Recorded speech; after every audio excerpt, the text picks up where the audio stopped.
झालं तर उत्तर महाराष्ट्रामध्ये नंदुरबार जिल्हा, धुळे जिल्हा, जळगाव जिल्हा, नाशिक जिल्हा, अहिल्यानगर, इकडे संगमनेरच्या खाली ओझर, पुन्हा निळवंडे धरण त्या परिसरामध्ये कॅचमेंट एरियामध्ये चांगला म्हणजे जुलैच्या पहिल्या आठवड्यात पाऊस पडणार आहे. त्या धरणामध्ये आवक यायला सुरुवात होणार आहे, म्हणून हा अंदाज त्या शेतकऱ्यांना लक्षात यायचा.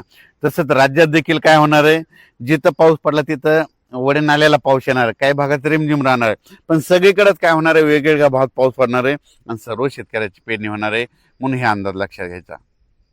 तसेच कर्नाटकचे महाराष्ट्रातील लगतले शेतकरी ज्यांना मराठी भाषा कळते त्यांना, त्याच्यानंतर तेलंगणा, निपाणी, हे तिखोटी हे परिसरातल्या सर्व शेतकऱ्याला सांगू इच्छितो की 26 तारखेपासून म्हणजे उद्यापासून तुमच्या भागामध्ये पाऊस सुरू होणार आहे. तुमच्या भागाकडे जर पाऊस सुरू झाला तर ते पाऊस काय होणार आहे, महाराष्ट्रामध्ये लातूर जिल्हा, नांदेड जिल्हा, धाराशिव जिल्हा, सोलापूर जिल्हा, कोल्हापूर जिल्हा, सांगली जिल्हा, पश्चिम महाराष्ट्र, कडाष्टी, बीड ह्या परिसरात ह्या परिसरामध्ये चांगला पाऊस पडणार आहे. म्हणून कर्नाटक, तेलंगणा, आंध्र प्रदेश तिकडे काय होणार आहे, म्हणजे 26च्या नंतर पाऊस येणार, 26 ते 10च्या दरम्यान तिकडे पाऊस पडणार, त्याच्यामुळे काय होईल तुमच्याकडे पाऊस येणार आहे. म्हणून हे पश्चिम महाराष्ट्रातले सर्व शेतकऱ्यांनी हे देखील अंदाज लक्षात यायचा.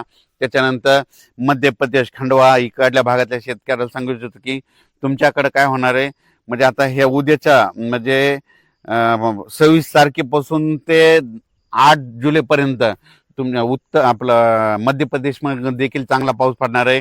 मध्य प्रदेशच्या बाजूचे जे आपले जिल्हे आहेत, बुलढाणा जिल्हा, धुळे जिल्हा, जळगाव जिल्हा, अकोला जिल्हा, अमरावती, वर्धा, नागपूर, भंडारा ह्या पट्ट्यात देखील काय होणार आहे, मध्य प्रदेशकडे पाऊस पडेल. त्याच्यामुळे जुलैच्या पहिल्या आठवड्यामध्ये ते आपल्या मध्य प्रदेशच्या बाजूचे जे लगतचे जिल्हे आहेत त्यांना देखील चांगला रिमझिम पाऊस पडणार आहे. म्हणून जुलैच्या पहिल्या आठवड्यात ते देखील त्यांच्यासाठी खास करून आनंदाची बातमी, म्हणून या अंदाज लक्षात यायचा. राज्यात मात्र दुष्काळ वगैरे काही पडणार नाही. जमिनीमध्ये ओल असेल तर तुम्ही पेरू शकता, पाहू शकता. हे माझ्या शेतामध्ये आमच्या खूप पाऊस झाला, आणखीन म्हणजे वापसा देखील नाही, तर आम्ही देखील ओल तपासली, ईदभर ओलच्या खाली गेलेली आहे. मग नंतर काय होणार आहे, आज ट्रॅक्टर चालत नाही नसं आज पेरणी करायला सुरुवात केली असती. पाहू शकता ही ओल किती गेलेली आहे. इतकी जर ओल असेल तर पेरणी करायला काही हरकत नाही, हे पाहू शकता. आणखीन म्हणजे इतकी जर ओल असली तर पेरणी करायला काही हरकत नाही.